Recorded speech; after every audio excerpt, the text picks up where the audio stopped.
I am utilizing the Bid Integrations plugin to establish a connection between these two platforms. Let's go to Bid Integration Dashboard. Now click Create Integration. Now search and select Trigger, which is Kadence Blocks form. Select a form. Click Next. Now here search and select Elastic Email.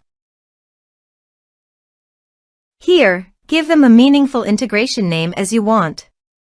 To get API key, go to the Elastic Email dashboard. Now click on Setting and navigate to API. Create additional API key. Give the meaningful key name as you want. You need to grant full access permission to make the API successful. Then click Create. Now copy the API key.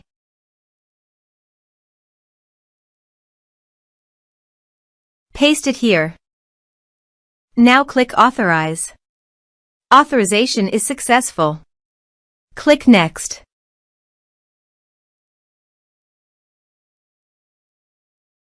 Now select the lists.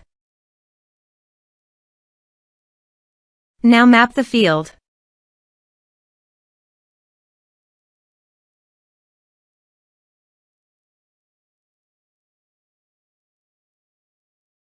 Here is the conditional logic. You can use it if you want.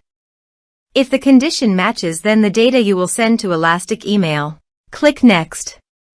Now save the integration. Now go to your form and type some information.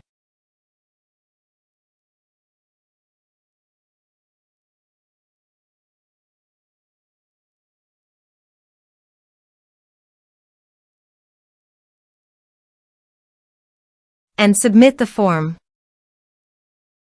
The form is successfully submitted. Now navigate Elastic Email page, navigate to the audience, then navigate to the lists. Now select the list. Here is the data that came into Elastic Email through the integration. Thanks for watching.